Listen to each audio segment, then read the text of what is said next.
phone. Are you on YouTube right now? I'm making a YouTube video. Hi, Mama. Hey, Casey County. You see those lights right there above the Coke sign?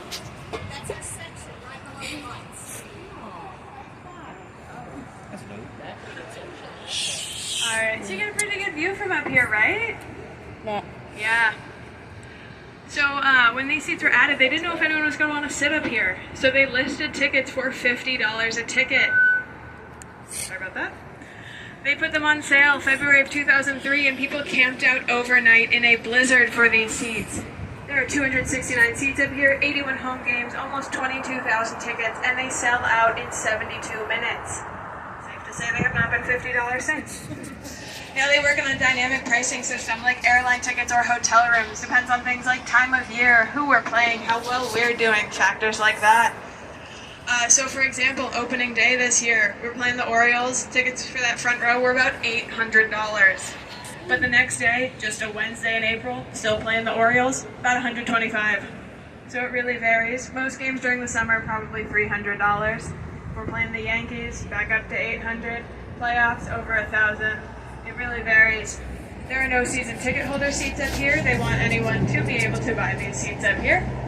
And you get a pretty unique experience. In addition to that amazing view, you have, so only Monster ticket holders are allowed up here. So you're the only ones who get to use these concession stands, only ones who get to use the Monster restrooms. In these concession stands, you have the world's only green Coke refrigerators. We're on the green Monster, of course. And you also get one of the best chances of catching a home run ball.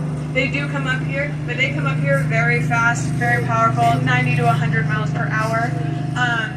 So if you sit up here, I recommend you bring a glove, you pay attention, you do not try and catch that ball with your bare hands. You do have your own Monster EMT team if you do, but we don't want to use them. Bring a glove or let it hit the wall behind you, pick it up off the floor, then you go home and you tell all your friends you made a great catch. So, very unique experience up here. Anyone have any questions while we're up here? Okay, everybody look this way real quick.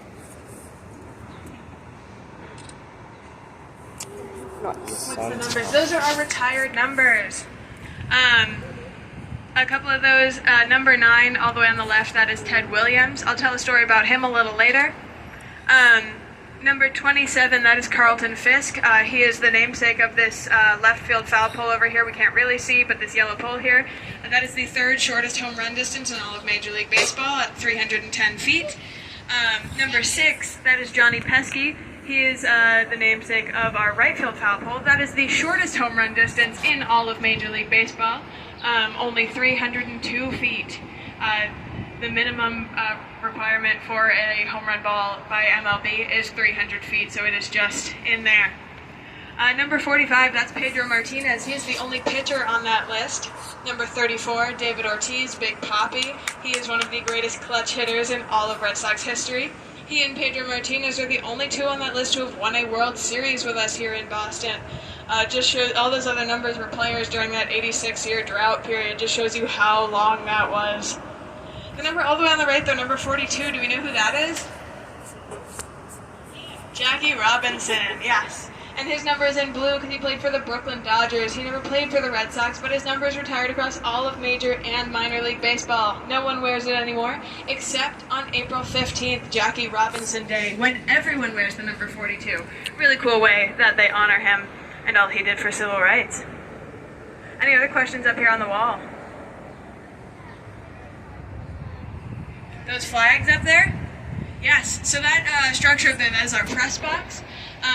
The flags up there, the red ones represent the World Series that we have won. The blue ones represent the World Series that we should have won. Just kidding, that's when we won the American League pennant. All 4 of those blue ones in the middle represent that 86-year period. All 4 of those World Series we lost in game number 7. We got so close, but so far. Only exception there, in 1904, we won the American League pennant, and the National League team refused to play us, so there was no World Series. We were supposed to play the Giants, the National League champion, but they said that the World Series was not a recognized game, an official game at that time, so they did not play us. I think they just, didn't want the American League to beat the National League again. So, in 1905, the World Series became an official, recognized game, scheduled to happen every season. Alright, from here we're going to head up a level. We're going to see a couple things that have nothing to do with baseball.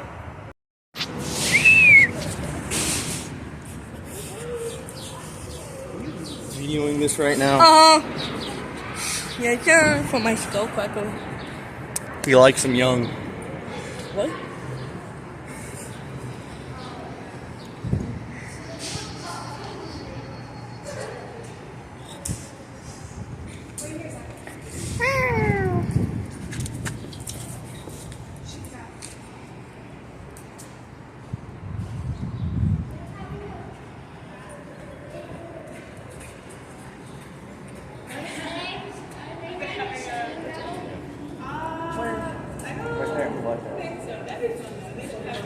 That's not. There's no way that's M&M. That's not M&M. Alright, but we are here at our concert wall. That's a little loud. During the summer, we have a summer concert series, started that in 2003 with Bruce Springsteen. You can see that photo up in the middle there. The photo below it, sort of just flash myself. An example of how the field gets set up. Stage goes in the back of center field. They put down a hard plastic pallet, and seats go in the outfield. Very unique concert experience here. Artists love coming to perform here. We've even got our own Music Hall of Fame now with some of the artists who have come here the most. But in addition to concerts, we've also hosted a number of other sports. We have had 2 NHL Winter Classics here, most recently in 2023 when the Bruins played the Pittsburgh Penguins. We have had lots of football here, high school, college, professional, the NFL, 3 teams called Fenway Home at some point between the 40s and the 60s here, which is pretty cool. We have had European football, soccer. We've had a couple friendly matches. Liverpool, our owner, John Henry, also owns Liverpool Football Club, so they've had a couple of exhibition matches here. We've had pickleball, we've had Topgolf. Most uniquely though, in 2016, we had an Olympic qualifying ski jump, which is hard to picture. But yeah, they built the hill about 2 stories taller than our light towers out there. Jump was around the pitcher's mound. I was used to qualify for the 2018 Olympics. I believe the South Korean snowboarder who placed silver qualified here at Fenway Park. Pretty cool. You can find it on YouTube if you don't believe me, because I didn't believe it when I heard it. 2016 Big Air Fenway Park. Very cool. Alright, when you go into a baseball park for any of those sports, a baseball game, a concert, you might get a snack. What kind of snacks are we getting? Peanuts, Cracker Jacks? Hot dog. Hot dogs? Yeah. Alright, what about a kale salad? Chocolate, that's a better answer. So the next thing, we're going to walk past it on our way up. We have our own farm here at Fenway Park. We started it in 2015.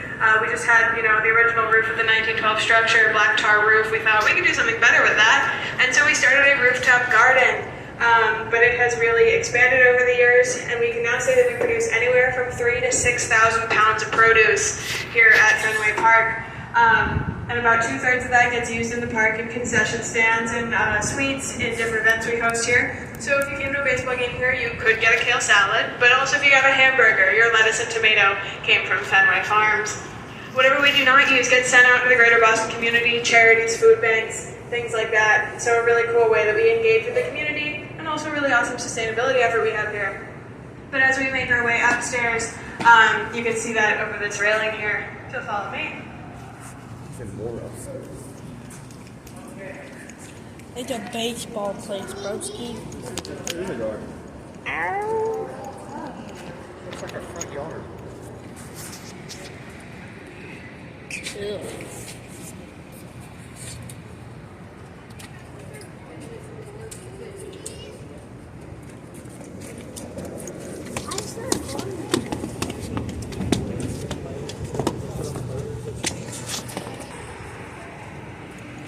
Imagine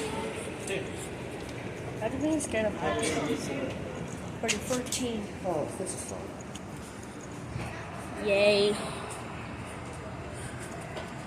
Water.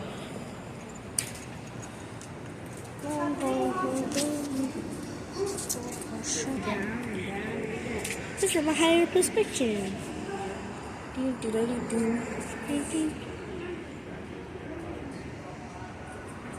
Why are you so scared of heights? Today would be a bad No day. way, bro. Buddy, he's making a YouTube video. Yeah, he's making the YouTube. How long How has mu- it been going on for? Alright. 4 minutes. Basically, it's been 6 minutes. Be soon, so we're in there. So we can't stop in there, but we're going to walk through this first section, which is where the written media sits. To sit in there, you have to be a credentialed member of the Baseball Writers of America. Yeah. So we'll walk through there. You can get the TV and radio booths.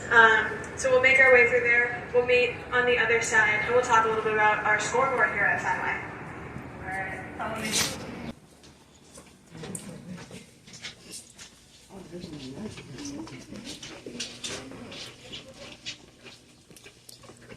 Today we are announcing the new baseball game. Everyone exploded and died. I feel like I have money now. I had money. I could afford a seat. My money's at home. I forgot it. I think that's No smoking. This is dope. Wow, they have. Oh, you already know I'm about to buy me a Sprite or a water. A Sprite.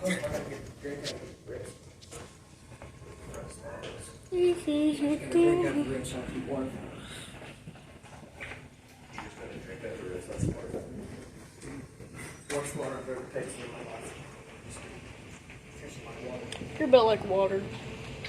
I got that on video. You just took a drink out of the red sauce. Wow.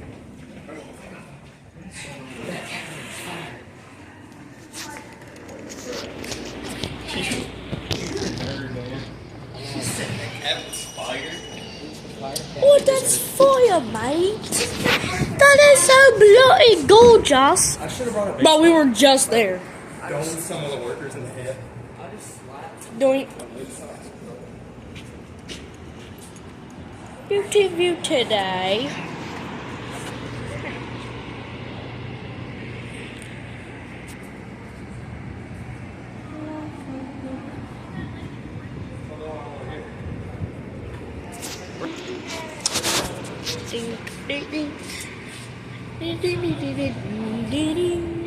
What if I drop my phone right now? What do you think will happen? I wonder what I'll be recording. Whoa. I ain't doing it. You drop your phone. How did I throw your hat down there? No. I don't care about your hat, monkey.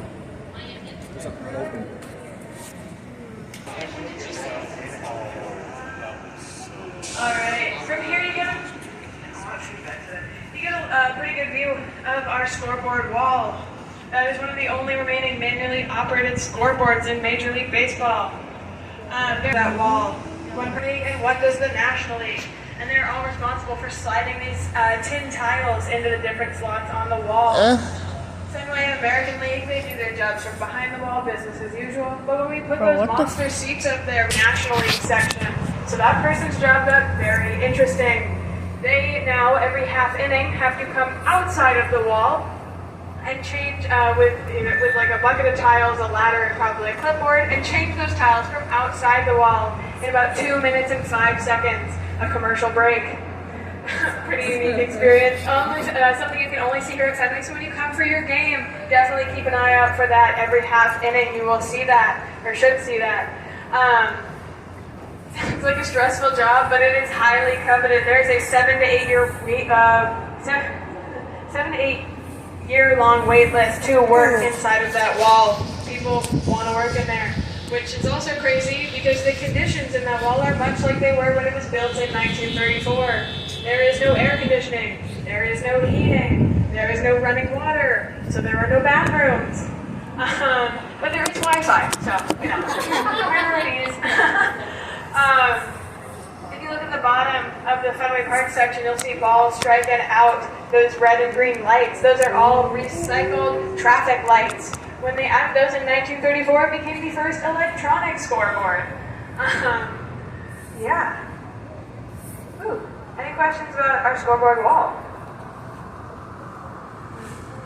Thank you. All right, I'm going to point out, because I heard someone talk about it or mention it earlier.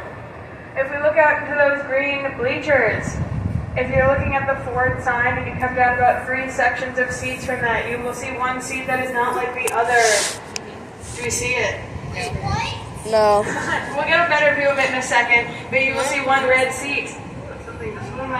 That is the site of the longest home run hit inside of Fenway Park. It was hit on June 9th, 1946, and the reason we know it went that far, I will tell you Oh, I see when it we get now. over there. If you'll follow me.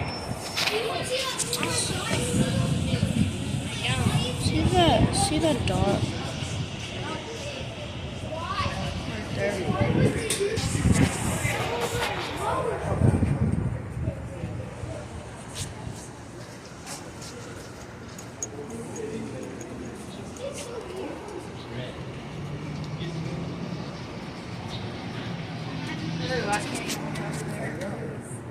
Wait, mine's my jump. Look at the little, you can really see the little Colors.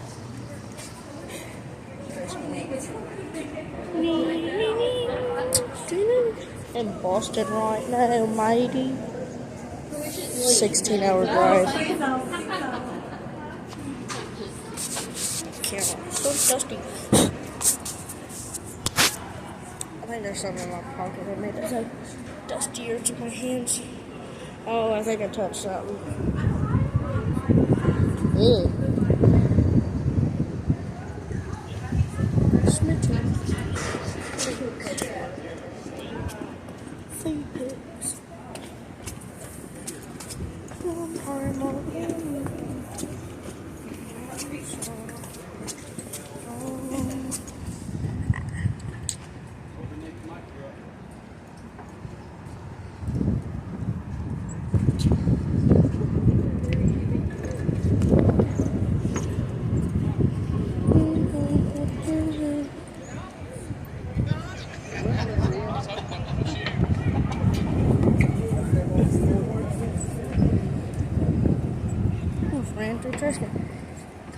Gas station.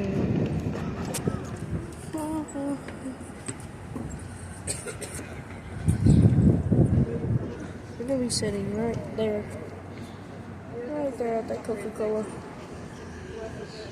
Ding, ding, ding, ding, ding, ding. Shortcut. Bah.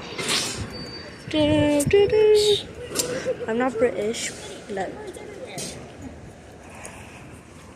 I'm a true American. Ding, ding, ding.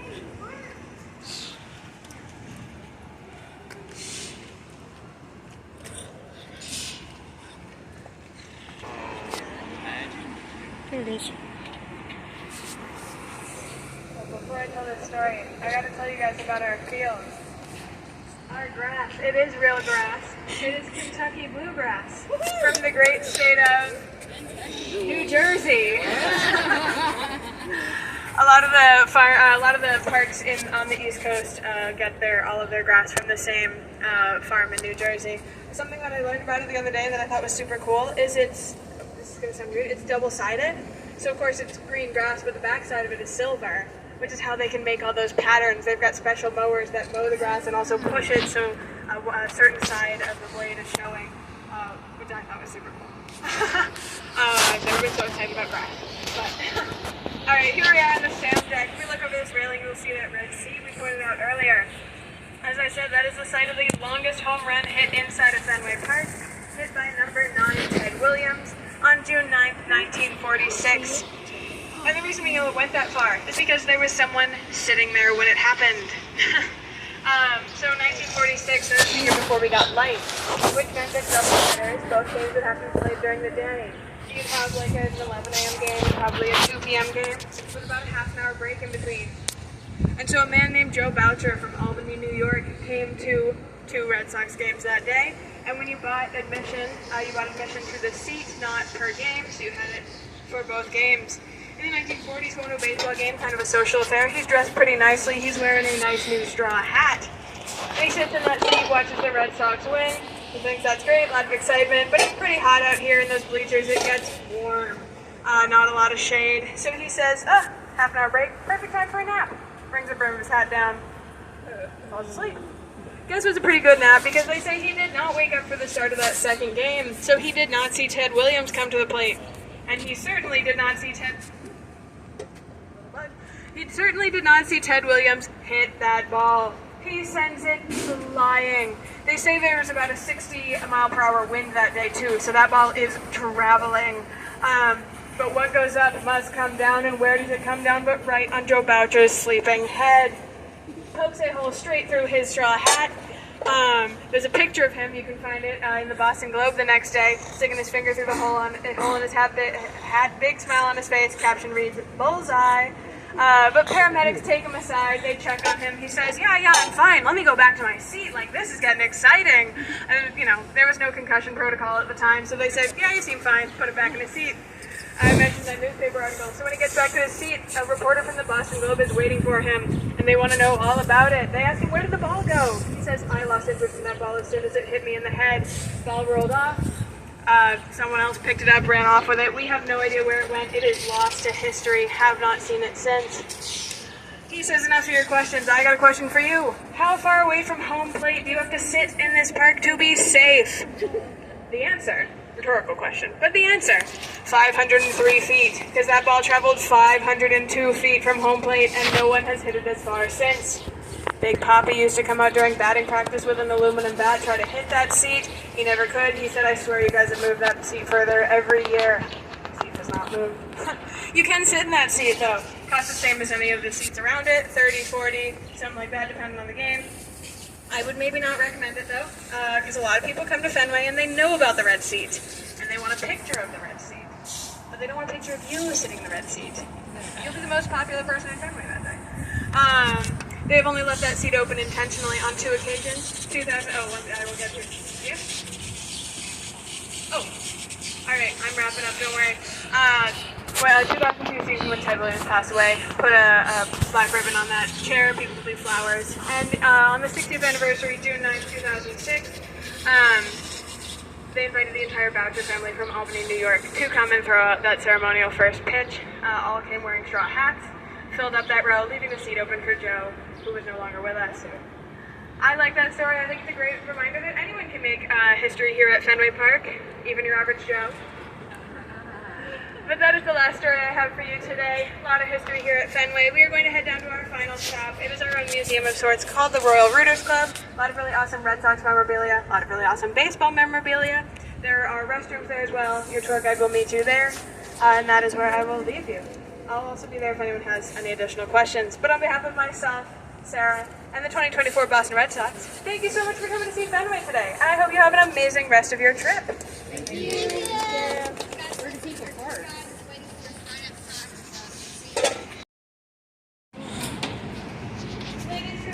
Baseball. Men's further down on the left, and the exit is in that right corner.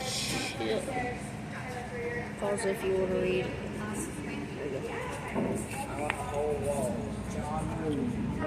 No, I'm good. Hang on, give me a second.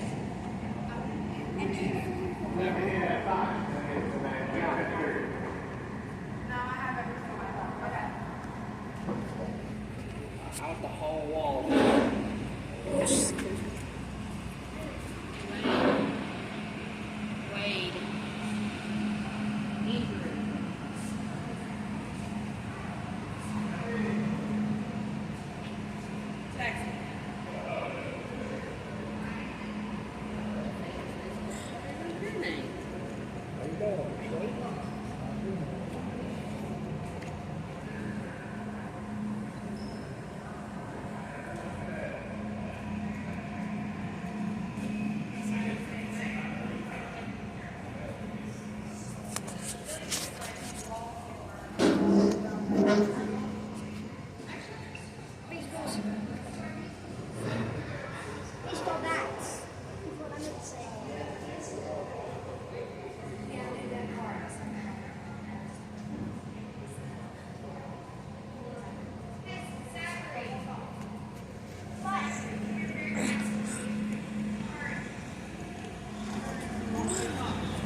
cheer. More men, we have to take the black soldiers. It was very tough, though, because the Confederacy had decided they weren't going to take the black soldiers as prisoners of war. This way back when, they said they were going to either shoot them on sight as escaped slaves or make them their slaves when they captured them. So the men had to be very brave before they even considered going into battle.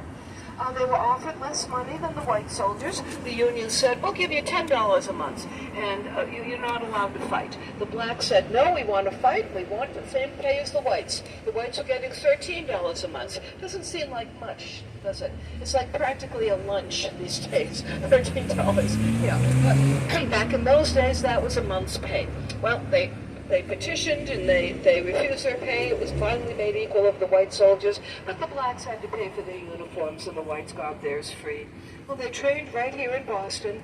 Frederick Douglass had 2 sons that joined the effort. Most of them lost their lives trying to take a fort off the Carolina coast. The sculptor wanted to show that the men were not afraid. So if you look at the faces of the men, they're not fearful at all. But there is fear on one face. What face has fear? Not Shaw, the horse. That's right. The horse is scared to death. The horse is. That's how the sculptor symbolized fear. The sculptor also wanted to show they were going to their final battle, and he symbolized death. Where did he symbolize death? Up on top, we've got the angel of death, right, following them around. Now you see the faces of the men are all individuals. When the committee, the Massachusetts committee first commissioned this, they said, you know, why don't you just do a man and a horse? And first they said, the sculptor, Augustus St. Gaudens from New York, said, that would only show you the white guy sitting on the horse. I want to show the black troops of soldiers. They said, well, okay, it's going to take you a couple extra years. You can do it. But just use the same face over and over again. Now, would that be fair? See how insidious discrimination is. All people don't look alike. He called in models from the street to pose for these faces. All the men are grown. The drummer boy is younger, though, under 16. The way they worked was, if you were over 16, they gave you a gun. If you were under 16, they gave you a drum. But the drummer boy was very important. You would drum out the commands of your leader. If he hollered flank left, you would go to the left and you would listen for that rhythm, or listen to go to the right, or listen for advance or retreat. You would have certain rhythms for certain orders like that, so he was a very important person. Now, the sword of this statue was originally made of bronze, but people took it as a souvenir too often. I want you to come here, because you answered a question right. You did good. Can you touch the top? You can get up there for me. Just touch the sword, give it a little teeny wiggle for us. Thank you, that's good. Just show us, it's rubber. The rubber sword is a lot harder to steal these days. Now, known as one of the most beautiful war memorials in the country, there's a copy of this in the Smithsonian Museum in Washington, D.C. Yeah, beautiful statue. After you get your photos of the statue, we're going to cross the street. You might want a group photo in front of the State House. Would you like one of those? We'll sit over, stand at the steps, and you get the bird dome of the State House behind you.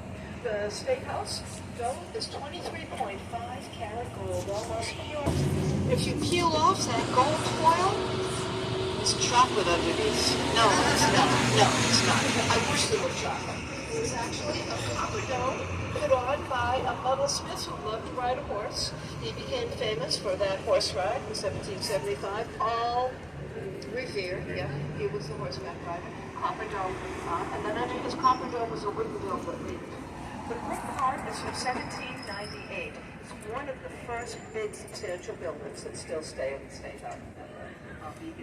The governor's office is the second floor to the left of the pale blue curtains. That's Governor Mara Healey, our first female governor of Massachusetts, has her office in there. The statue in front is Horace Mann. Did anyone go to kindergarten? You go to kindergarten? He and his family started the first kindergarten in the country. Yay, Horace Mann. And also the first teacher's college.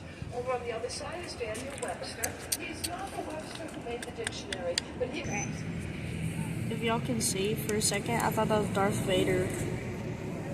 The activity. Streets of like, Italy climbing. And they're on those little carts and it's like 100 miles an hour going down the hill. This is crazy. car water slide. I don't like Boston.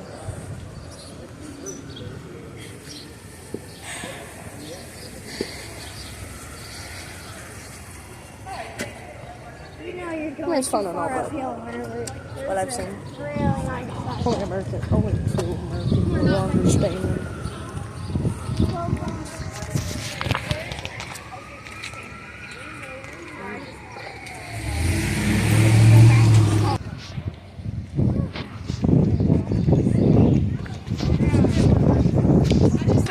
They're more elaborate. They were built for the wealthier folks in the early days. The other side of Beacon Hill, the south slope, was for more modest means, and that's where the black community found homes in the 1860s. After that, the Jewish community found some homes there too. So we're going to walk into the Black Heritage Trail and see some of the sites there. These townhouses there, they were pretty fancy. But take, for example, this one in the corner. The doorway, number 43, leads to one single-family home. I don't know if this one might be condos now, I'm not sure. But originally on the first floor, you'll have a little ballroom and a small dining room. The kitchen would be out back. You can see out back, you see the little separate entrance. So if the kitchen caught on fire, only the kitchen would burn up. It wouldn't be attached to the house except by that out. Second floor would be the front parlor and the library. The library usually had tall windows, the tall stacks of books. That's what you see there.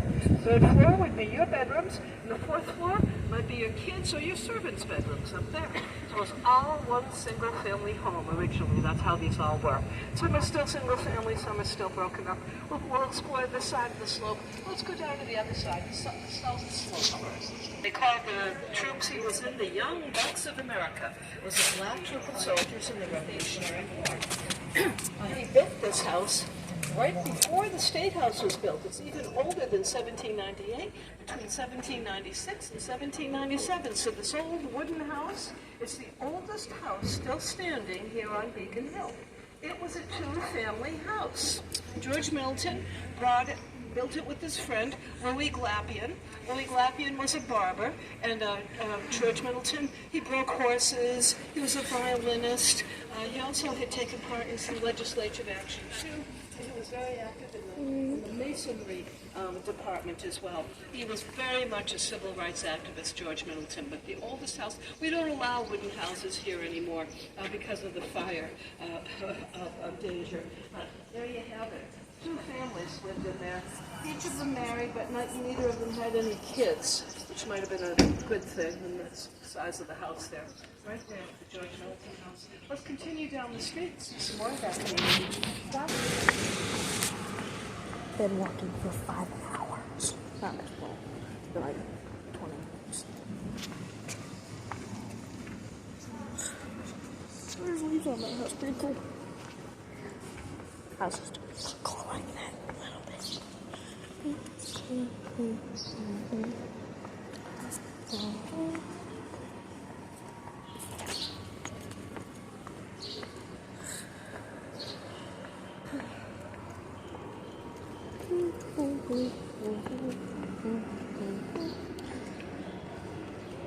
I've been to some states in America.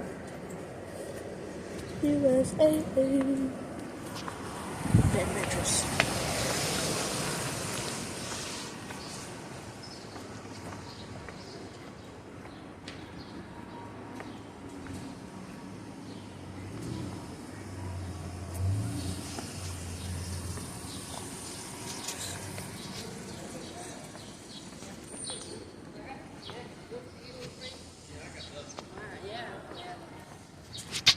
This school was donated to the city. The school here was donated to the city by Mr. Smith. Mr. Smith was a white man, no relation to the Smith family here, no. He was a white man, and he wanted to see the black children educated well. This was back when we still had such segregated schools, or black children weren't even allowed to go to school. And he thought, no, we'll get a school just for them. So when he died, his legacy was to build this school. And the black kids populated it for a few years, but then they found the school committee was only allotting $200 a year for each black student to study. That's to pay the teacher and to keep the school up and to buy books, maintenance, everything. And that wasn't enough, because the white schools were getting $600 to $800 per student per year. So can you imagine, their books were really suffering, their books were old, everything was old. It really wasn't what it should have been. And the teachers weren't what they should have been either, as the report goes. Well, it survived for a few years, and then the parents of the kids said, why should we send our kids to this school? It's not being well funded, not being well maintained, they're not getting a great education. We got a couple of white schools right nearby, let's integrate them.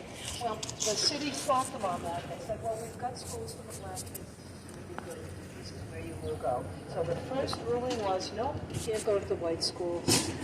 Then the second ruling was, yeah, we got to integrate these schools. We got to integrate them. So after the parents, they really had to put up a fuss. They had to boycott the school, teach your kids at home, teach them over in the African meeting house until the schools were integrated.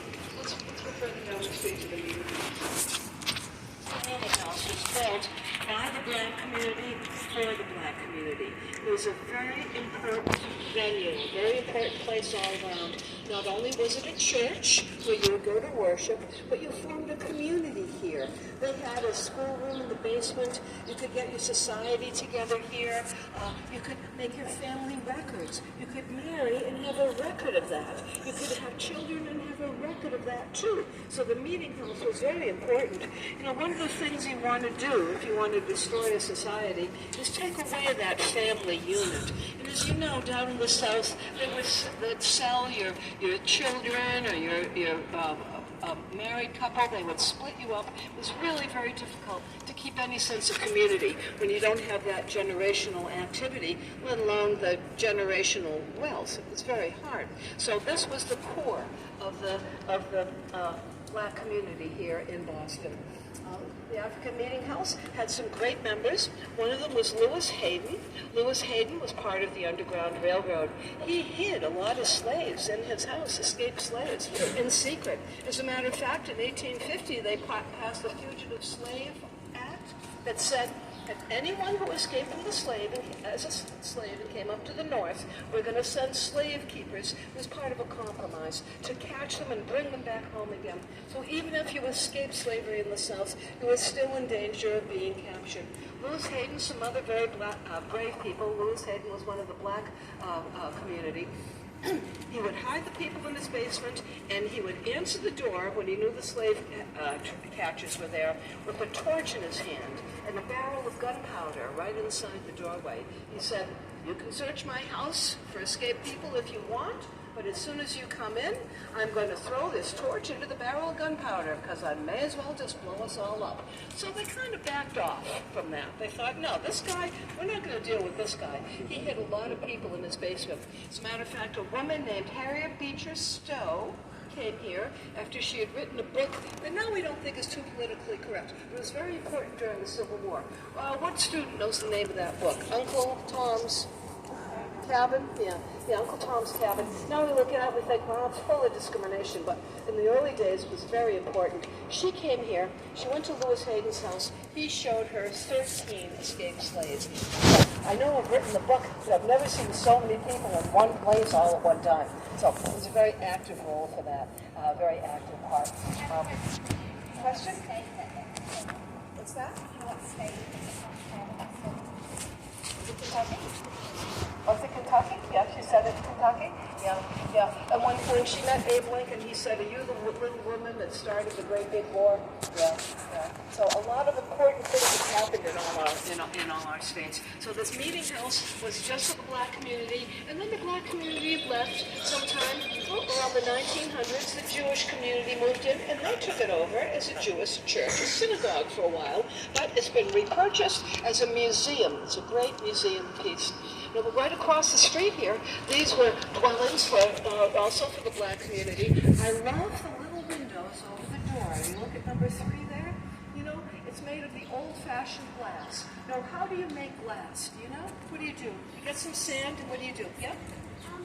Use sand to make glass. Use sand to make glass. Yeah, and a fire really hot, like almost 4,000 degrees Fahrenheit, really, really hot. And you spin the glass around and around until you get a big sheet of glass. Then you punch out the smaller panels of glass, but then you have, from the spinning technique, you get a hole in the middle, and we call it bottle glass. And it's not good for windows to look through, but it will still transmit light. So you often see it over doorways in old homes. So we know these are old homes from the early 1800s with the bottle glass over the door. There was a man who lived here, his name was William Senell, and he was an historian, and he kept a lot of records of what went on in the black community. He kept records about how the parents got together in the B.L. Smith School and made better schools, and how the black community started to thrive.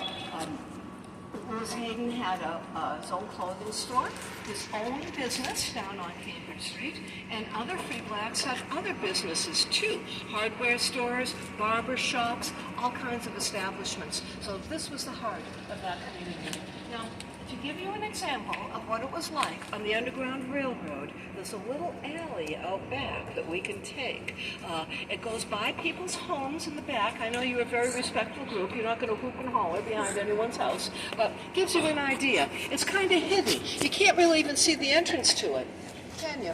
It just looks like it ends there.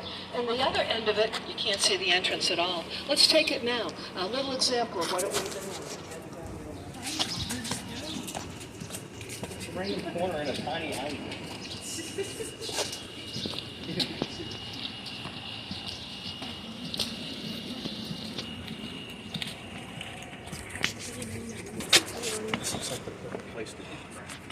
It is so dark.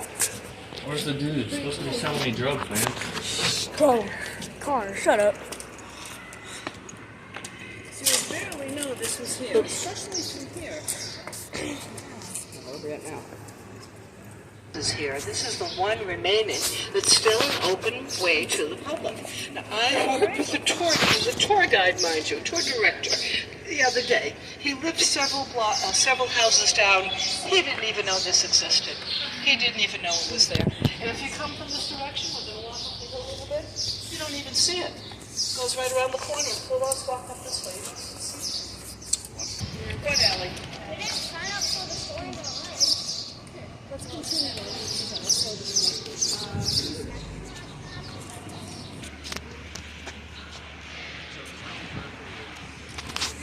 Integrated school in Boston.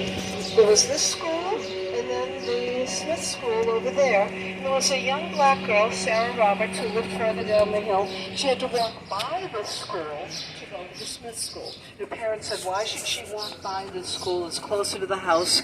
And that's when they said, well, you know, the Smith School is for the black kids. And then finally, they integrated this school. And now it is condos. It's condos now. It's condos. Let's go a little further down the street. Arlia. Most exclusive neighborhoods in the city. These were all originally single-family townhouses. There are 22 of them. Number 19 is owned by John Kerry, who was a senator from Massachusetts, who made the unsuccessful bid for the presidency and worked as a Secretary of State underneath Barack Obama. He and his wife, Teresa Hines Kerry, bought this and the neighboring house, which had been used as a convent in the early days, and they turned it into a single-family townhouse for themselves. That's wisteria growing from the outside. John Kerry now does a lot of, I think he's still doing some diplomatic relationship things, I'm not sure. But you don't have to see the Secret Service out here all the time, like when he was holding office. Now, the Kerrys had a fire plug. That fire plug was right in front of their house, and I thought, how are we going to get the Secret Service to stop in front of the house with a fire hydrant there? So they had enough money, enough pull to get it relocated just around the corner, so it was easier for the Secret Service to come in and out. All these other are single-family townhouses. Some are about 5,000 or more square feet. And for adults, you might appreciate they're going for $1,000 or more per square foot if you want to buy one, even if you're buying a condo of about 1,200 square feet. There's houses down the end that are condos. I think the rest are pretty much single families. We're going to go see where Louisa May Alcott spent some time in the city. In the winters, when she was older, she moved out of Concord. It was just too wintry and snowy for her and came into the city. Let's go on the side of the show just historic places. As the registry, you put your house on it, and then help you maintain the outside because you have to keep it exactly as it is. If you do anything wrong with the inside, as you might have seen in there, it's all modernized. This one, number 17, no, 16 here. This is owned by Robin Cook. He's an author. He wrote Coma and all these disaster things. He's a gas journal, and he wrote kind of disaster things. And he's done anything he wants with the inside of his house, too. They have Circle of Charity events where mostly the women or the people who own the buildings will open them up, and then you go inside, it's available with tea, and you pay admissions, and all that money goes to charity. And they open up their houses too once a year to support the Nichols House Museum. It's a house museum up the street. It's an old Victorian museum, and everyone opens up at Christmas time, and they decorate for Christmas and let you wander through at Christmas time and take a look at the house. All for charity. So let's look at number 10, where Louisa May Alcott stayed. Alcott. She rented it for a while.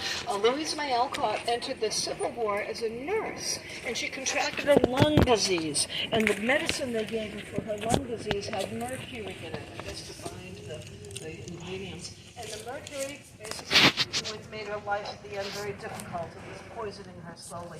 So when she wasn't that well, she stayed here at number 10 in Boston, where it was a lot easier to live than out in the middle of the suburbs in the rural area of Concord, and get, loaded up by the snow all the time.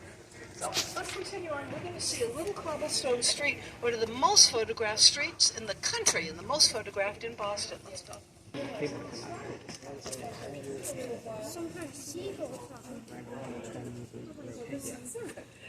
This is, come right up so you can see. This is Acorn Street. You want to see right down this street here? Why is it called It's a good photo with the flag. The streets are named after some trees. Here we have West Cedar Street, we have Chestnut Street, and we have Acorn Street. Acorn Street has different acorn designs on each of the doorways going down. Not going to go down. Just don't let it look at it. Acorn Street is the most photographed street in Boston. Now over to the left, you have townhouses, and over to the right, we have the back doors that lead to the courtyards, and then originally the kitchens for the big townhouses that you saw. Is a car coming? Car? Yeah. Wedding photos, and even commercial photographers use it. If you want to use the photo that you take commercially, you have to pay the Acorn Street Society to use it in a magazine or something like that, or even online. They chase you down. So they're kind of particular, as you can see. I've been in some of these townhouses. They're a lot more narrow than the other ones there, and they're a lot less deep, too. But this is where the servants would live, the people who waited on the people who lived on the other side of the hill. And as I say, these courtyards no longer go to just courtyards and these doorways and kitchens, but they go to condos that are built on behind those big townhouses. And this street looks exactly as it did back in the 1800s, exactly as it did, except for the people in the modern dress there. There's no change. You don't see any wires here. You don't see any fire escapes like from this angle. It looks just like it did from the 1800s. So it's a great spot for a photo. I'm not sure what era that flag is from. Can you see it? What's it say on it? Probably the. wondering if it was for a particular building. Probably around the 1820s. No, it's just a home. Just a home. Yeah. Yeah. We had a lot of different flags through the 1800s. Okay. So you get your photos. Let's continue on.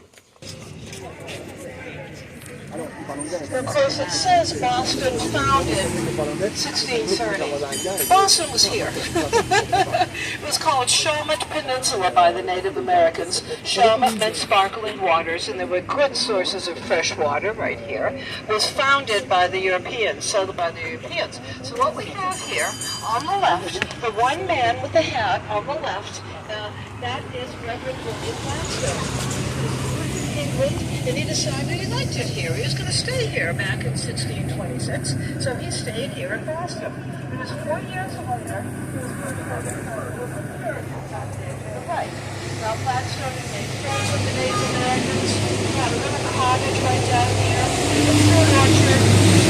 provide a big library so he could read books that he liked to by himself. I was a reverend. I said, maybe you could work the Native Americans. He thought, I like the Native Americans. The way they are.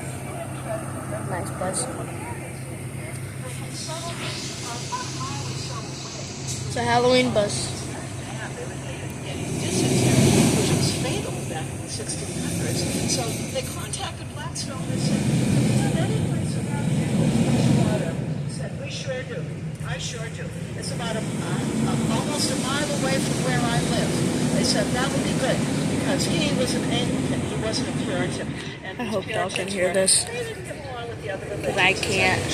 So here they are getting off the boat, shaking hands with him, and they would eventually, after 4 years, I would get closer, but I'm tired. they purchased this land from William Blackstone, who had purchased it from the Native Americans. And they call this, we'll see where the Puritan community is. When we go to Tia's Brewing at Old South Meeting House, that's right in the heart of the early Puritan community. And I still can't figure out, City of Boston Landmarks Commission. Still not sure what we're doing on the common here, but it looks like a nice little get together and a great day for it. Let's walk up the hill to the bus. Merry-go-round, around, the wheel.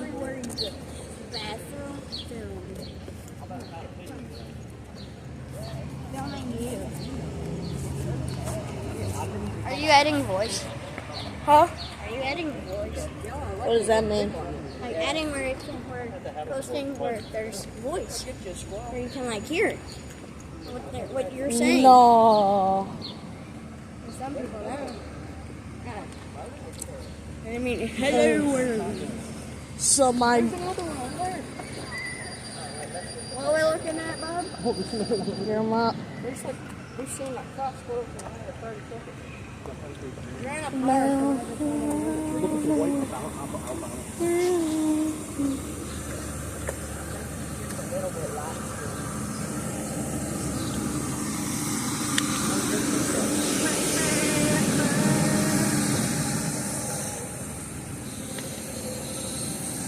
Around,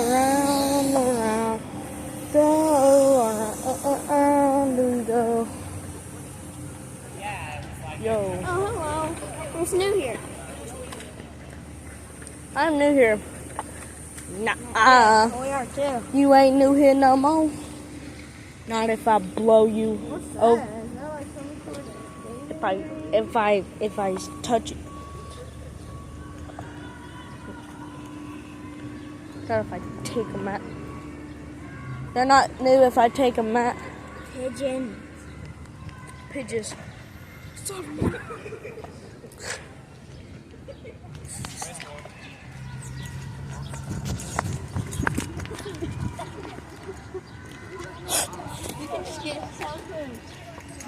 There's a tree on that roof.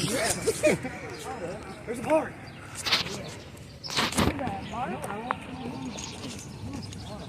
Want some root beer? Or lemonade? Root beer. I should have picked up that pigeon. Oh, some lemonade, man. Lemonade. Lemonade. She said she was 5. She said she was 12. She said she was 5. Bro, what? She said she was 12. Quit posting stuff for YouTube. You're in a public park. I look like I was in. As long as you blur my face. Yeah. Dude, you missed it. We seen like 17 squirrels. And I about caught a pigeon. I know, I saw. I don't know how to blur out people's faces, so they're gonna have to cry about it.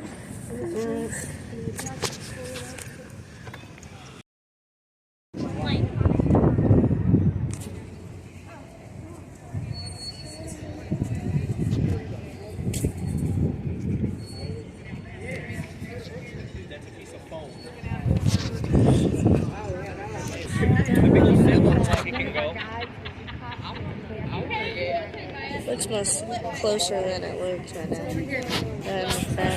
It looks really much closer. It looks like it's heading towards us. There's a bunch of them. The duck door.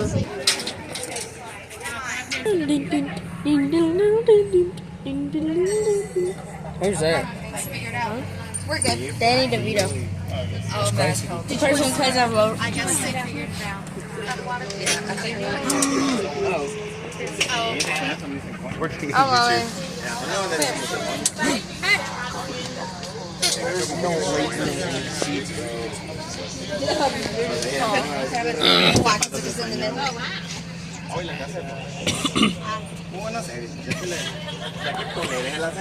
What's wrong with the German flag, you idiot? It was the Dutch flag. Huh? It was the Dutch flag, not the German flag. What's the difference? That's Dutch. Oh yeah, it says douche. What smells like crap? It's not my phone. What smells like crap?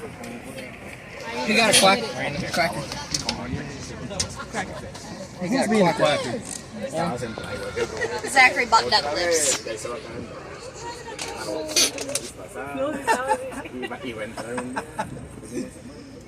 They were like $4 at a booth over there. We shall get some. Yeah, Well, we've got to get some. I didn't know that was something that I could do. I could have ordered some in advance, but the one that I went on in Philadelphia, they handed us all out as quackers, and they played the duck song, and we were going down the road, quacking stuff. That's great. People have sung. Y'all got a marker? I do not have one with me. Legal seafood. I don't. You know there was more sea lions in that thing before this place opened. Legal seafood. That does not sound very legal. That sounds suspicious. A restaurant and oyster bar. And there's a giant fish under the logo. So you know it's legit. Never eaten oyster. Sure, buddy. Sure. I don't like oysters. You know? That quacker is going to get me so many times. My little cousin, I say little cousin, my younger cousin, whenever they moved to Florida, he ate oysters on a half shell, like raw oysters. I like it cooked, just not Heads, your spouses, your children in the vehicle at all times, and there's no smoking, okay? Even if you have a prescription, all right? Oh, so leave me. There's one more thing I have to warn you about, and this is very important, okay? When you drive around Boston on a duck, there are going to be people in the city that are going to quack at you. This really happens. Now, can I ask you a question? What do you do in your life normally when someone quacks at you, Leah? You don't know. Quack back. That's good. You are correct, and I'm glad that you didn't know right away. I'm glad like that just didn't come to you, because if you've led a normal, healthy adult life, you don't get quacked at very often, all right? But yeah, you're correct. We're going to quack back at these people. It's the polite thing to do, but there are rules. I don't want to hear any individual random quacking. I prefer to harness the full power of this duck. I want us to come together as a team, so whenever I say my name, supersize. I want to hear two big loud quack quacks. Can you people handle this? Are you sure? Well, let's give it a shot. See what you got. Supersize. Strange echo on that one. That was all right. That was pretty good. I mean, I'm not gonna lie. This side of the duck did a little better than this side of the duck. I'm not trying to cause division here, but I think you guys can do a little better. Let's try it again. Supersize. Ooh, okay. That's what I'm talking about. Very nice. And welcome to Boston. Boston, the gateway to the West. Oh, is that not it? What's the gateway to the West? St. Louis. St. Louis? Oh, sorry. I got it. Boston. The Mile High City. Yeah? Okay, whatever. It's wicked old. Now, to give you guys a brief idea of how we got here, Boston was originally founded on a piece of land called the Shawmut Peninsula. Y'all know what a peninsula is? It's like Florida, Cape Cod, Italy, Iowa. Now, the Shawmut Peninsula. Did I say Iowa? I'm sorry. It's been a long day. I meant Ohio. I get those two confused, but Ohio's the one with the ocean around it. Everybody knows that. But anyway, here's a map of Boston from 1775. Here you can see our little peninsula, and you can see that Boston was barely a peninsula, right? I mean, we're talking it was pretty much an island, except for that little thin neck of land right there that connected us to the mainland. So for a long time, the only ways in and out of Boston were to go over that little thin neck of land or get in a boat and go over the water. There were no bridges or tunnels or nothing like that.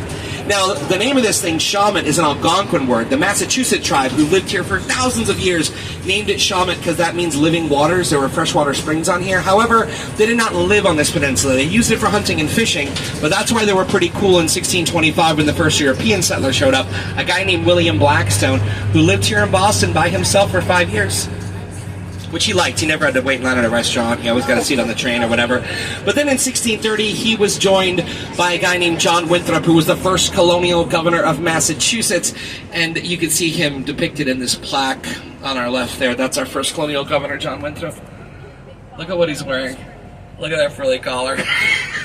You imagine waking up in the morning and putting that on and be like, I'm going to go to work all day dressed like this. It's ridiculous. Anyway, so he came to the area with about 150 wild and crazy Puritans. You guys heard of the Puritans? Yeah. A lot of fun. Why'd the Puritans come here? Any ideas? Freedom. What kind of freedom? Religious freedom. Came here for religious freedom. Not the funnest group to live with. And after 5 years, that first guy, William Blackstone, he'd had enough of the Puritans, so he took off and went down south to a place called Rhode Island. You heard of Rhode Island? It's like a state to the south of here. I'm sorry, but you could carpet that whole thing. Anyway, so the Puritans named this area Boston after the town they came from. They were very creative. Give these folks a quack. Super size! Excellent. There's that echo again. Now, the building you see in front of us that we're about to pass, this is called the Old State House. This was the seat of British rule in colonial Boston. This building was built in 1713. Now, it was from the balcony on the side of this building that the Declaration of Independence was first read to the citizens of Boston on July 18th, 1776. Why did they wait till the 18th? Why not just read this thing on the 4th of July when they wrote it? Didn't get here. It was in Philadelphia, right? And I don't know if you guys know this, but the Wi-Fi back then was just garbage. I mean, colonial Wi-Fi was trash. It wasn't even like 1G. So they had to bring it here on horseback. It took them a couple weeks. But go visit that building, guys. It's a great museum. Give these folks a quack. Super size! Quack, quack! Excellent. Now, if you guys take a look in front of us on the right, you're going to see a Starbucks. Whatever. But above the Starbucks, there's a tea kettle with some steam coming out of it. And that tea kettle, it dates back to 1873, that tea kettle. And things like that were pretty common back in the 1870s, because reading was not so common, right? Particularly reading English in a harbor city like Boston, where people came here from all over the world on trade. So a lot of stores wouldn't have a sign that said what they did. They'd have something called the pictograph that depicted what they did or sold. So whether you could read or read English, you'd still know that Starbucks would sell you giant gold tea kettles. Apparently, is how that works. Or maybe just tea. But that was not a Starbucks, though, back in 1873. It's probably a Dunkin' Donuts, I imagine. Yeah. Did you get it? Did you get the picture? Was I in it? Ah, what a good picture that is. Brilliant picture. Now, you guys are wearing your lanyards. Like them. What, did you not get lanyards and name tags? Oh, my gosh. Do you guys all know each other? You guys all work together? Is this a business trip? Very good, very good. Yeah, marketing, I think. Oh, there's a Dunkin' Donuts on your left. Guys, just so you know, this is the only Dunkin' Donuts you'll see in Boston. This is it. If you tell people, meet me at the Dunkin' Donuts, they'll know that you're talking about this one, which is the only one we have. Give them a quack. Super size. Now, how do y'all feel about dead people? All right, well, we have a lot of them in Boston. On your left, you'll see a bunch here in the King's Chapel Burying Ground. That's the oldest burying ground in the city. Have you guys ever heard of Paul Revere? Yeah. Well, he's not buried there. But he did build the church bell in the King's Chapel on our left. Now, this next building on our left is called the Parker House Hotel. This is the oldest hotel in America. Have you guys ever heard of Boston cream pie? That's where it comes from. Parker House rolls, that's where they come from. Do you guys want to hear something really weird?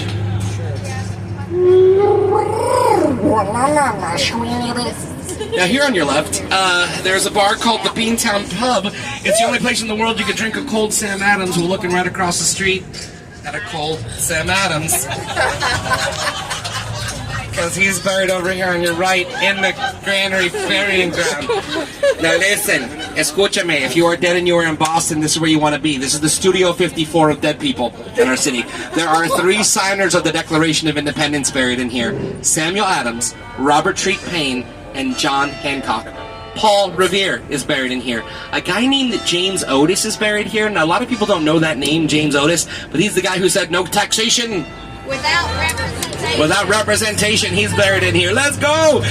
The victims of the Boston Massacre, Ben Franklin's family, not Ben, but yeah, these burying grounds are awesome.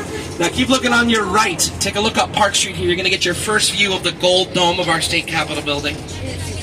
Woo! Isn't that pretty? I love that gold dome. It's the second best looking dome in Boston. I think I'm gonna have to rate them. And what's this park called on your right? It's the Boston Common. It's the oldest public park in America. Give them a quack, super sass. Now this is where you can start the Freedom Trail. Have you guys walked the Freedom Trail yet? Yeah, a little bit. It's pretty cool, yeah. It's a 2.5 mile walking tour through the city. Covers 16 historical sites. If you're traveling with like small kids or middle schoolers, it's awesome. It's got everything they love. Walking and history. Yeah, it's just right up their alley. Now keep looking on your right. You're going to see the newest sculpture we have in Boston, a big bronze sculpture here. This is called the Embrace. This is a symbolic representation of a photograph taken of Dr. Martin Luther King Jr. and his wife, Coretta Scott, hugging when they found out that he'd be winning the 1964 Nobel Peace Prize. Now, a lot of cities have some sort of memorial for Martin Luther King Jr. Why we wanted to incorporate his wife in this is because this is where they met in Boston. They were both students here. MLK was studying theology at BU, and Coretta Scott was a singer studying voice at the New England Conservatory. So, yeah, we thought we'd include them in that. Now, this park here, the Common, was used by the Puritans pretty much the way we use it today. They thought it was like a nice place to meet up, and they thought it was a beautiful place to graze their cattle, and they thought it was just the most gorgeous location they could find for hanging witches and Quakers, and they did a lot of that. Now, y'all probably heard of the Salem witch trials, right? Of course you have. Well, people, just so you know, we were hanging witches here in Boston way before they were in Salem, okay? We were hanging witches back in 1648, so we were the ones setting the trend on that. That horrible thing. Give these people a quack. Super sass. Who's doing that weird quack? Is that you? Look, I love your face is like so stoic. Like you're so serious until you quack, and then that comes out. You're awesome. Now, a lot of the buildings around us are actually part of a campus of a college called Emerson College. Emerson is maybe one of about, I don't know, like 2 or 3 colleges that we have in Boston. We're not a big college town here. He said we have like 70 of them in a 20-mile radius. Oh wait, I thought I heard the green line for a moment. Some famous people went to Emerson though. Jay Leno went to Emerson. Stephen Wright, Dennis Leary, Henry Winkler. You guys know who Henry Winkler is? Yeah, Fonzie went to Emerson. What kind of grades do you think Fonzie got? C's. Yeah, he didn't apply himself. It was not great. So, are you guys in a school? What's the name of the school? What? Cason County Middle School. Is that Cason County? Yeah. Where's that? Where's Cason County? Kentucky. Oh my gosh, you guys came up here from Kentucky? Wow, is the grass really blue there? Wow, see, that is the correct answer. Yep, sure is. Come check it out. It is blue as the sky. That must be very, very strange. But that's awesome. Thank y'all. What grades is this? Middle school? Don't worry, sir. You're going to get it this year. I feel like this is the year you're going to get out of middle school. Yeah. I feel like this is the one. You got this. We've got. Now, do you guys know each other here? How do you guys know each other? Are you middle school too? You guys work together? What do you guys do? So product management, so marketing for what? For learning and development. Well, here you go. Get to work. You guys need any ideas, sir? They can help you. Get it? Yeah, they will consult with you to get out of middle school finally. Now, if you guys take a look on your right, you'll see a beautiful theater here. This is the Majestic Theater. We have entered a little bit of our theater district. Now, we don't have like a huge theater district in Boston, but we do have only the second ever permanent home of the Blue Man Group. Have y'all seen the Blue Man Group? Yeah. It is a great show. They've been here forever, but you know what I just found out? Makeup. Yep, sorry, I should have said spoiler alert, but yeah. I just found this out last week, and my therapist is sick of me talking about it. I won't let it go. Now, you'll also see a college in front of us on your left called New England Law Boston. The New England Law Boston was started back in 1908 as the Portia School of Law. Now, that's a good name for it, because that's actually referencing a play, a Shakespeare play called The Merchant of Venice, a character named Portia. Now, Portia is a woman in this play who wants to defend a friend of hers in court, but is not allowed to do so because women were not allowed to be lawyers. So what Portia does is she dresses like a man and fools everybody in the second act so she can be a lawyer to defend her friend. And when that law school opened in 1908, that was a law school only for women. In 1908, which is 12 years before women could vote in this country. Now, speaking of women dressing like men to get stuff done, now obviously coming to Boston, you've heard of some of our famous revolutionaries. We've even talked about some today already, right? Sam Adams, Paul Revere, these people. But y'all probably never heard of a woman named Deborah Sampson, who was a true hero of the American Revolution.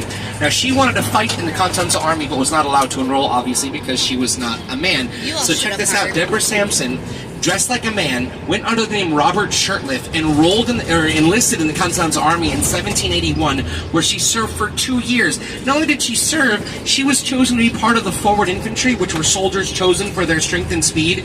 She got in multiple skirmishes with British forces. In one of these skirmishes, Deborah Sampson got shot in the leg. But if she had gone to the doctor, they would find out her secret. So Deborah Sampson operated on herself. She took the musket ball out of her own leg, sewed it back up, and went back to fight, which isn't a dude-type thing to do. Now, about a year after that, she got yellow fever, got real sick. Deliriously, when she was out of it, her soldiers took her to the doctor, who discovered her secret, kept it a secret, though, let her recover at home with his family. But after she recovered, he's like, I'm giving you a letter to deliver to your commanding officer. And she knew that letter would give up her secret, but she gave it to him. Her commanding officer had such respect for her as a soldier. Deborah Sampson was given an honorary discharge at West Point. Now, she could have been arrested for this. Like, this was a crime. But an honorary discharge, she got her full military pension and all her benefits. And when she died, her husband got spousal benefits from the Army, making him the first man to receive spousal benefits from the Army. So yeah, Deborah Sampson, total badass in the American Revolution no one's ever heard of. Give her a quack. Super size. Yeah, she's from Sharon, Massachusetts, and they have like streets named after her, and they got a really... Have you seen the sculpture of her there? You just nodded everything. I feel like you know everything I'm talking about, but you're just feeling it? All right. Excellent. I should have made the prescription joke about you, I guess. But anyway, we've just entered my favorite neighborhood in Boston. This neighborhood is called Back Bay. And where is Back Bay on this map of Boston from 1775? In the water. It's not. It's in the water. Yeah, we call this the Back Bay because that's what it used to be. Now, people, what I'm saying to you is that as far as you can see in front of us, look down this street, Berkeley Street, look to your right, look at how beautiful this neighborhood is. As far as you can see, either direction, this all used to be water. This is all landfill. This is 450 acres of landfill. The Back Bay Landfill Project was started in 1857. It took them 40 years to fill this in, working 6 days a week, 24 hours a day. We have a penchant for long, drawn-out public works projects in the city. Now, when I say this is landfill, what am I talking about? Dirt. No, not trash. No, this isn't Jersey. I'm kidding. That's the Garden State. It's like earth and rocks and stuff they brought in from around the area to fill this in. But it's wild. Now, speaking of wild, in front of us on your right, there's a beautiful church called Trinity Church.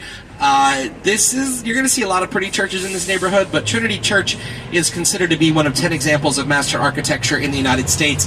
Built in 1877 by Henry Hobson Richardson, it is a serious piece of architecture. If you want to get a cool look at it, though, take a look to your left, because you're going to be driving by the tallest building in Boston, the John Hancock Tower, designed to reflect the beauty around it. And if you look in the reflection of the building, you'll see the church. You'll also see a really beautiful sort of chartreuse duck named Frog Pond Lily. Look at her. Oh my gosh, look at Captain Supersize. Those eyelashes ever quit? I'm sorry, I get distracted by my face. Now this hotel on our left is called the Fairmont Copley Plaza Hotel. Many people know it better as the Tipton Hotel from The Sweet Life of Zack and Cody. This hotel is the outside of the Tipton. Yeah. Now it's called Copley Plaza because this park that we are in the process of renovating, I'm sorry that we're doing this while you're here, but this is called Copley Square. Now you see a lovely church in front of us on your right. That church is called the New Old South Church, which is a weird name, isn't it? New Old South Church. Not the oldest church structurally in the city, but congregation though. Ben Franklin is a member of that congregation. Sam Adams is a member of that congregation. So it's pretty old. That's Gothic architecture. They give these folks a quack. Super size. And as you pull up along, or make this right here, you'll see the front of the Trinity Church on your right. So it'll give you an idea of this Richardsonian Romanesque architecture. You can tell Richardsonian Romanesque by those thick curved archways above the doors and windows, the rough hewn stone.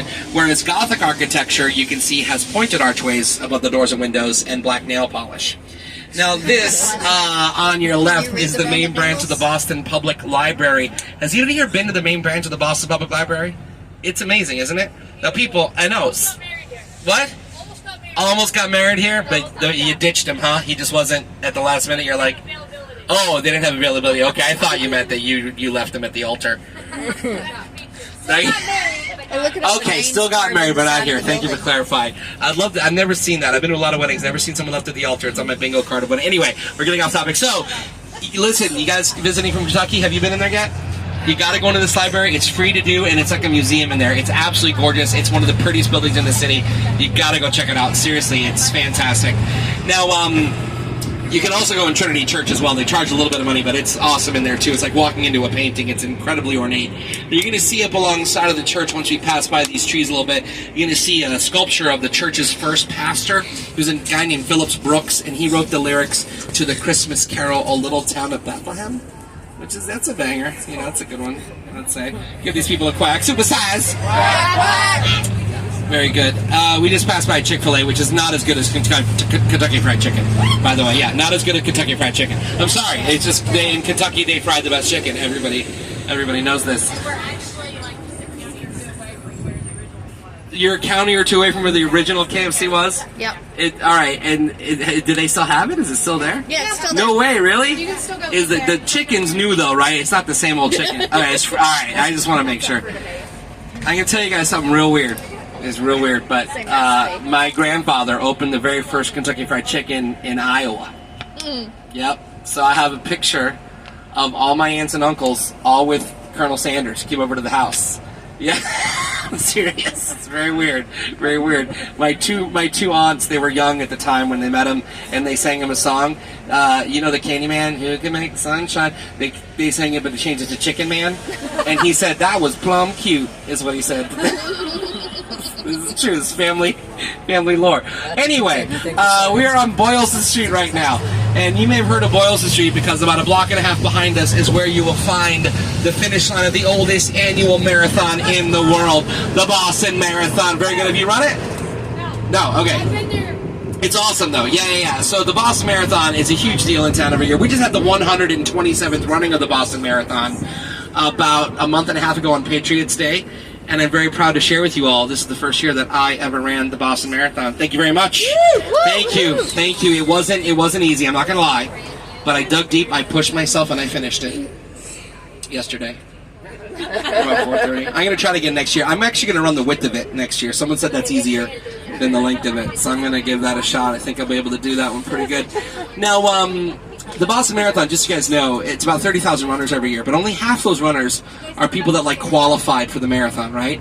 The other half are people that raise enough money to run. So the marathon donates bibs to different charitable organizations who then give it to people that raise enough money. And the Boston Marathon raises around $50 million every year for different charities. So yeah, it's one of the reasons why it's a huge celebration in town every year. It's a lot of fun. Now this little building on your left here used to be the Museum of Science in Boston until 1957. Currently the flagship location of Restoration Hardware. But look at that beautiful church as we pass by. That is the tallest church in Boston, the Church of the Covenant. It is made of Roxbury pudding stone, which is the official stone of Massachusetts. We have an official stone here. Now Roxbury pudding stone has nothing to do with pudding, which I found out the hard way. But it's very rare. It's found in only 2 places in the whole world, here and in Western Africa. Now, how is this possible that the same stone is found naturally in the ground here and in Western Africa? You said it.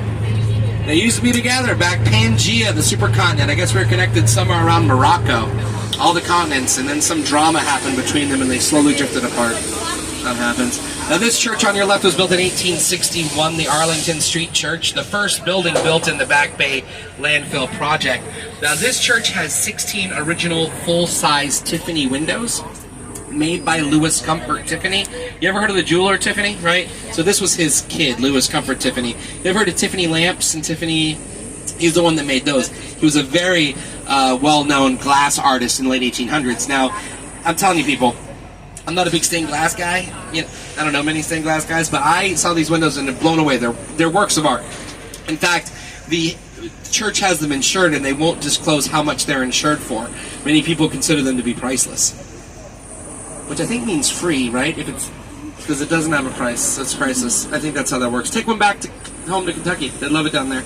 Now, it's called the Arlington Street Church, surprisingly, because the front of it faces Arlington Street, which we're about to cross. Now, the street that we saw the pretty view of Church of the Covenant from, we just crossed, was Berkeley Street. The street behind that is Clarendon. You guys noticing a pattern here? ABC. They're alphabetical. Arlington, Berkeley, Clarendon, Dartmouth, Exeter, Fairfield, Gloucester, and Hereford. This neighborhood is amazing, guys. You gotta come visit it. And look at this gorgeous park on our left. This is the Boston Public Garden, one of the oldest public botanical gardens in the United States. And look at the body of water in the middle, the Swan Lagoon, and look at the world-famous swan boats. Have you guys taken a swan boat ride in Boston yet? You have to do this. They've been a staple in the city since 1877. They cost about $4.50 to get on board, just like the duck tour. And do you know how they're powered? How they move? Pedal, not solar. That's good though. You're thinking ahead. No, they're pedal like a bicycle.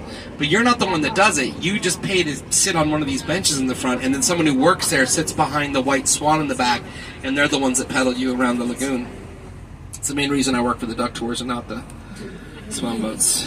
I make it like halfway around the lagoon, then you'd be on your own.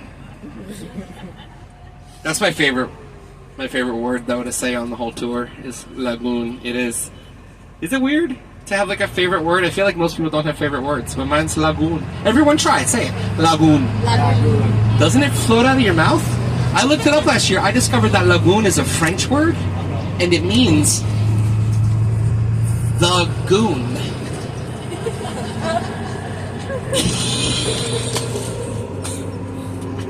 You get it? Because love's I am on fire today. You guys are so lucky to be here. Now on your right, this is the Boston Common. Once again, different side of it. The street we're on is called Charles Street. Now, why is this called Charles Street? Because this is the original shoreline of the Shawmut Peninsula to the back bay of the Charles River. So going back to our little map here, right, that's the Boston Common right there on this map. And right now, we're driving up the banks of the river right now. So everything on you, as far as you can see, that's all landfill. Now, have any of you ever read the suspense novel, Make Way for Ducklings by Robert McCloskey? It's a children's book, all right? It's the official children's book of Massachusetts, and most of the story takes place to our left. And if you look on your left, you'll see some sculptures shining in the sunlight along the path. There's someone in a green shirt and khaki shorts over there standing by him. You see the little ducklings over there? That's Mrs. Mellon and her ducklings. Jack, Cack, Lack, Mac, Neck, Oak, Pack, and Quack. Now check this out, guys. You're seeing something pretty cool today. Do you see the sculpture? Well, you tell me, is there a parade going on? I'd say so. Guys, this is the Ancient and Honorable Artillery Company. They are changing their captain commander today. Now, I know it's a mouthful I just said to you, but check this out. The Ancient and Honorable Artillery Company is the oldest chartered military organization in the Western Hemisphere, second oldest in the world. When the American Revolution was going on, they were the militia that organized all the other militias. So they're a military organization, and they're pretty fantastic. So every year they get a new commander, and they have a big ceremony that is held. They march from their armory, which you can visit in Faneuil Hall. Yeah, give them a quack. Super Saz! Quack, quack! Yeah, they have different regiments from all over the world come for this event. It's pretty awesome. You guys are here for it. I met a couple of those captains. They're pretty cool guys. Every year when we read the Declaration of Independence on the 4th of July, from that balcony we reenact it, it's always the captain that gets to do it, just like that captain did back in 1776. So yeah, you guys are very lucky to see this. Yeah. Wow, this is awesome. Now we're on Beacon Hill, by the way, guys. It's a lovely neighborhood. If you don't want to look to your right, you can look to your left too. It's very, very pretty. Those horses were drafted. If you guys take a look to your left, look at this little driveway right here on your left. Look at the little cobblestone driveway with the carriage house. Quaint AF. Beacon Hill is one of the nicest neighborhoods in Boston. It is seriously a neighborhood you must explore and walk through. I wanted to show you something kind of cool. Now take a look on your left here. There are some purple panes of glass in this brick building on our left. Now keep your eyes out for purple panes of glass on Beacon Hill. If you see one, it's over 200 years old. When they did the first major development of the hill, almost all the glass they used came in one shipment from a glassmaker in Europe, and this giant shipment had a flaw. It had too much manganese oxide in it. And everybody knows what happens to manganese oxide when it gets exposed to sunlight. Purple. Turns purple. That old manganese oxide. It's my favorite oxide. I think of all the oxides. It's definitely the best one. But guys, the prettiest part of Beacon Hill is up on the top. Remember that gold dome we saw earlier? We're going to be driving right by that building here in a moment. On our left, you will see our state capitol building, which we call our State House, the third oldest state capitol still in use in our country today. The cornerstone laid on the 4th of July, 1795 by Samuel Adams and Paul Revere. It is an amazing building. Now, I want you to make sure you take a look to your right, though, for me, too. Between these two large trees is my favorite sculpture in the city. This is the Robert Gould Shaw, Massachusetts 54th Regiment Memorial. Now, the 54th was the very first all-black volunteer regiment formed in the North to fight in the South in the American Civil War. Y'all see that movie Glory? Did anybody watch that movie back in the 80s? Have you seen this film? I'm telling you, it's one of the best movies ever. It's got a young Denzel Washington. It's got Morgan Freeman, who's always been the same age. Ferris Bueller plays Robert Gould Shaw. It's awesome. Now look on your left. It looks like this lady's texting in church. But she's not. That's Mary Dyer. She was a Quaker living in the colony with the Puritans who came here for religious freedom and then went ahead and persecuted everybody else. They executed her, but her death inspired John Adams to add freedom of speech and freedom of religion to the Bill of Rights for Massachusetts, which inspired our nation's Bill of Rights. Now take a look at the firefighter memorial for the state of Massachusetts. Isn't that awesome? Now this tower here in the center of the backyard of the State House is our Revolutionary War Memorial. There's an eagle on top. And then we also have the Law Enforcement Memorial. Ashburton Park is free to go into. You can go in there and check it out. The tours of the State House are also free, which I highly recommend. But take a look on your left. Look down Durn Street. Just look at how pretty Beacon Hill is. The gas street lights, the brick sidewalks. Now, this is the north slope of Beacon Hill. Now, prior to the American Civil War, this part of the hill was home to one of the largest populations of free African Americans in the U.S. See this church on your left? That's the Church of John the Evangelist. There was once a preacher at that church named Lyman Beecher. Now, you've never heard of Lyman Beecher, yes, but he had a daughter you may have heard of. Anybody know who I'm talking about? Harriet Beecher Stowe. Who said Harriet Beecher Stowe? Who was that back there? What's up? Absolutely correct. Harriet Beecher Stowe. Now, she wrote a book called Uncle Tom's Cabin. You heard of this book? Very famous anti-slavery book. First book published in the U.S. to sell 1 million copies. Massachusetts was the very first state to abolish slavery. And that was a Jeopardy question a few months ago. I got it right. The category was historical landmarks, and the Duck Tour out. So it's like my second best category. I did pretty well with that one. Now there's one more feature I want to show you about this neighborhood. Now I mentioned the gas lights. You'll see one on the corner here. All the street lights throughout this whole neighborhood are gas. Has anybody here ever walked through Beacon Hill at night before? It is so pretty, guys. Walking up and down those old brick sidewalks under that warm gas light, looking at all the rich people's windows at their stuff. It's cool, but you might be wondering, well, why is this light on in the middle of the day? Well, here's the deal, people. We don't turn the gas lights off. We leave them on all the time, 24 hours a day, 7 days a week. Do you know why we do this? Because it saves us money. I know that sounds weird, but at some point, natural gas became affordable enough that it became more expensive to pay lamplighters to relight these gas lights every night. So now we just keep them lit. They've been lit constantly since the 1950s. Like my grandma. No, don't laugh. It's tearing the family apart. Anyway, give these folks a quack. Super size. Quack, quack. Very good. Now, in front of us on your right, you're going to see another church. This is called the Old West Church. This was a stop on the Underground Railroad. You guys heard of the Underground Railroad? You better know who the conductor of the Underground Railroad was? I know. Harry Tubman? Yeah. Now, it was safe houses. Fugitive enslaved people could hide out in when they're making their way up to Canada.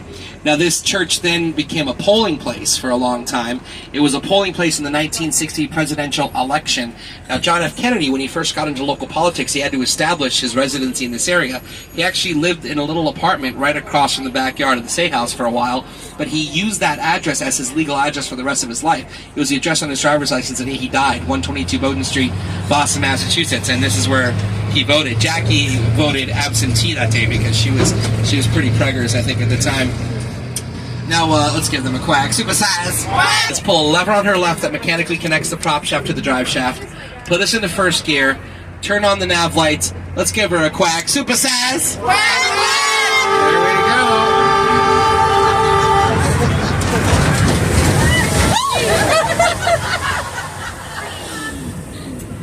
Isn't that weird? That's a weird thing to do.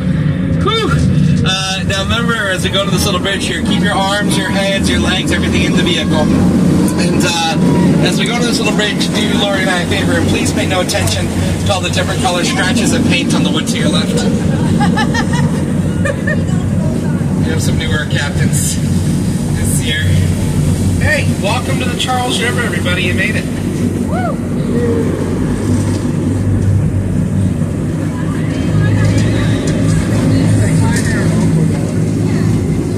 Guys, look at how beautiful the Glamour Slammer looks from the water. And the trees in front of it. They did such a great job with that jail. Now, the Charles River was originally called the Quinobaquin River by the Massachusetts tribe. Now, I'm not sure if anybody here speaks Algonquin, but Quinobaquin roughly translates to winding or meandering. Those are Canada geese there. Now, the Charles River starts in a town called Hopkinton, Massachusetts, and ends here in Boston, and where it reaches the harbor. Now, there's something else we discussed earlier that starts in Hopkinton and ends in Boston. The marathon, right? So if both the marathon and the river start in the same place and end in Boston, how long is the Charles River? 26.2 miles. Well, that would be if it was a straight shot, but like I said, Quinobaquin, winding, meandering, takes 80 miles of Charles River to get from Hopkinton to Boston, which you can walk across a lot of it. It's a very shallow river once you get past the city.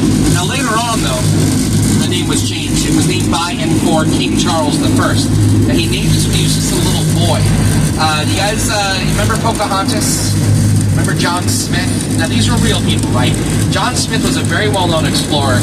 He was also a good cartographer. What does that mean, a cartographer? Map maker. He made maps. Good job. So he made some very detailed maps of this area. These maps were sent back to England and given to King James. Now, as the story goes, one day King James was looking at one of these maps and he gave it to his little son Charles. And he said, "Son, you can name anything you want on this map after whatever you want." So little Charles looked at the map and said, "Daddy, I want to name the biggest thing I can find on the map after me." That's exactly what he sounded like. And the biggest feature on the map he could find was the Charles River, so he named it after himself. Does anybody know what happened to King Charles I after he grew up and became king? He lost his head, which is interesting because every year we have a big college boat race in the fall, a big regatta called the Head of the Charles. And I don't know if there's like a weird morbid connection there, but I am pretty sure that you guys have all come across a classic rock and roll song by a band from LA called the Standells. It goes something like, "When I love that dirty water, wow, Boston, you're my home, yeah! Thank you for cheering. I had the voice of an angel. Anyway, anybody want to guess what the dirty water is that song is talking about? It's the lovely Charles River that you're floating in right now. Now listen, for many years, you know, there were no such things as environmental laws to protect bodies of water like this river, which meant factories could just dump stuff into it. There was sewage runoff from the city. It got so nasty you couldn't swim in it, you couldn't fish out of it. The birds stopped hanging out here. I mean, even a band from LA wrote a song about how dirty our river was in Boston. Give them a quack, super size. Guys, believe it or not, we have done a pretty amazing job of turning this around. Thanks mainly to one group called the Charles River Watershed Association that got laws passed to protect the river, and they spend a lot of time monitoring the river. This river is fishable again, swimmable again. The birds have all returned, and check this out, for the last 15 years, the Environmental Protection Agency has given the Charles River the title of cleanest urban river in the whole United States, which is wild that we have turned it around the way that we have. It's pretty awesome. Now, Lori's going to honk the horn here. Don't be alarmed, just letting people know we're coming around this corner.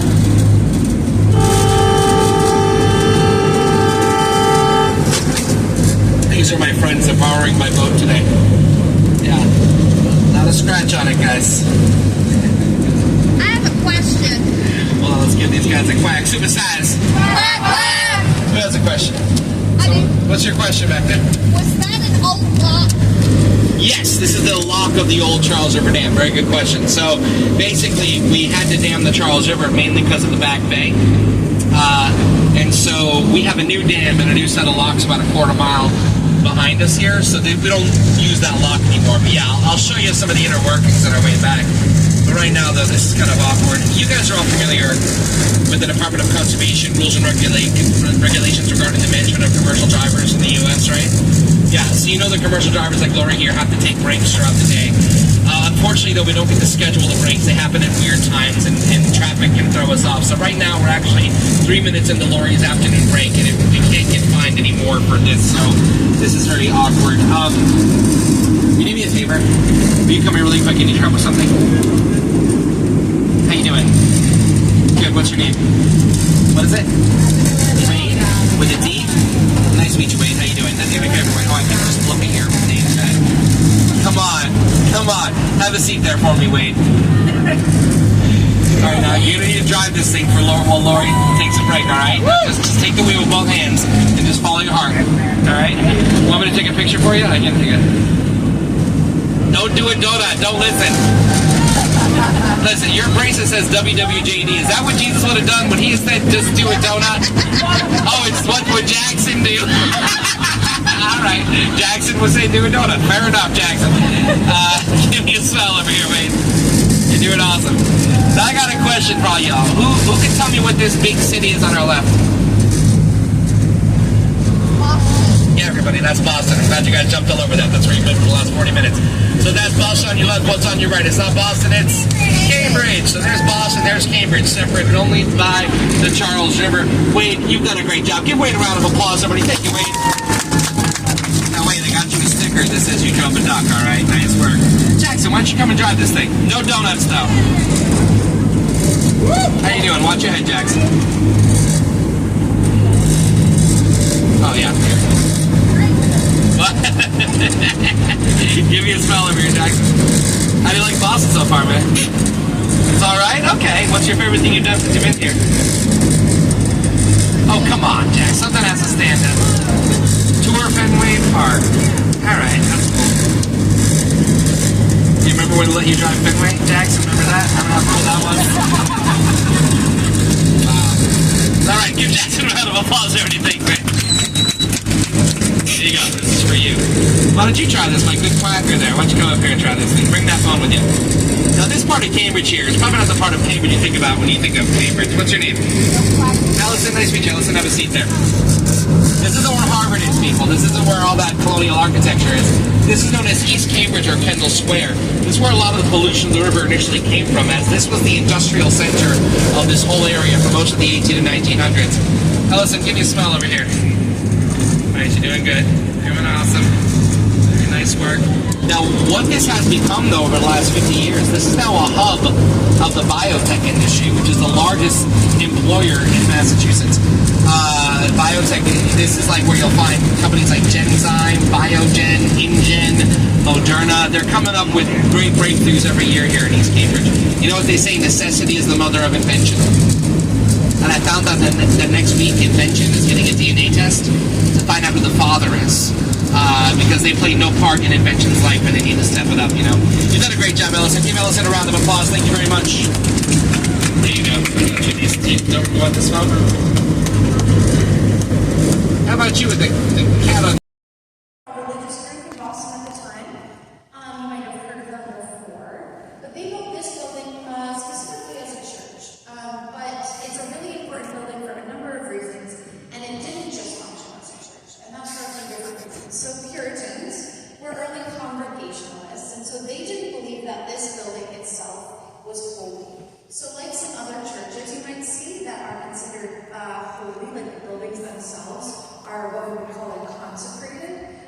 Those buildings are holy. You might see people bless themselves before they go into some buildings, some churches. That wouldn't have happened here because this building wasn't considered holy. Only when the whole congregation, the word congregation, congregate, only when everybody came together, when they were congregated together, would this be used as a holy space, as a church service, a place for church services. Though that wasn't the reason it was built, and you can see that in the architecture of the building, right? You're sitting in what we would call slip pews or long pews. These boxes around you are called box pews. Very creative naming. And so this building was mainly used as a church, but because, and the most fun part, there's two in there from the Boston Tea Party. Somebody stuck it in their pocket as they were heading out.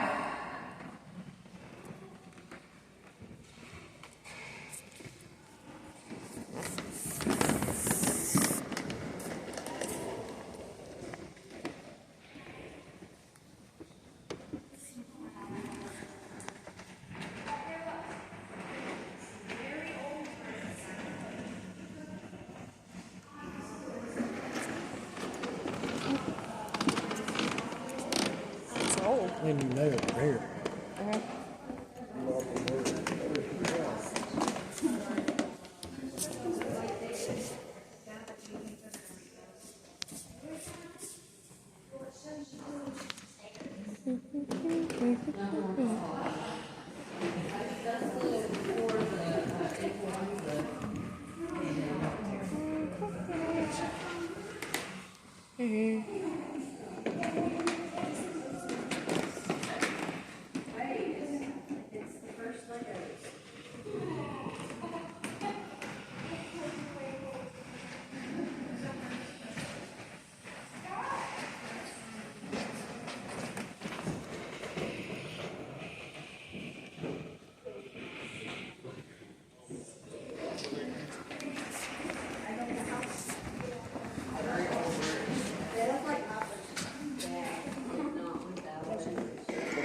House. Legos. No, my This is fun.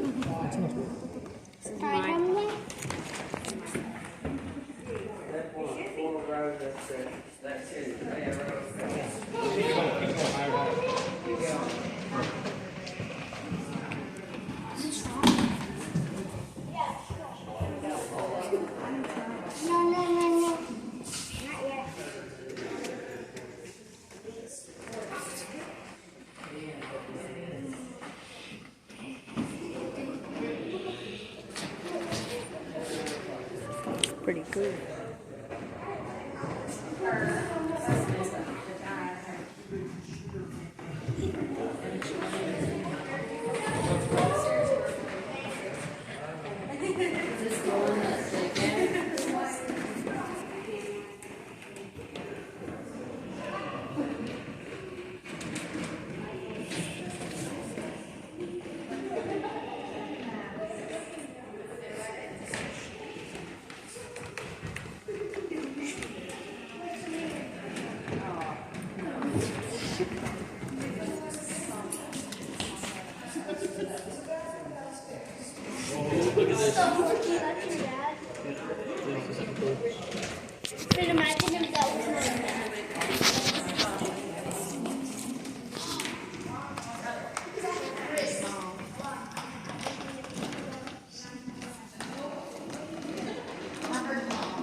What's up, ferret? Yeah, She's shut up. white.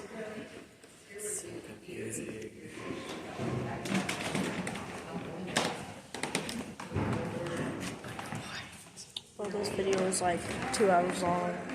You have videos and everything. Not that, and like half of the ship, the boat, duck thingy. That one. That was pretty cool.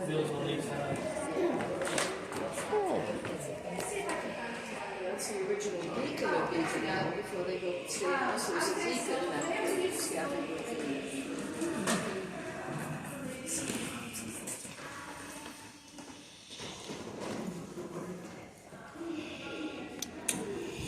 It's a house.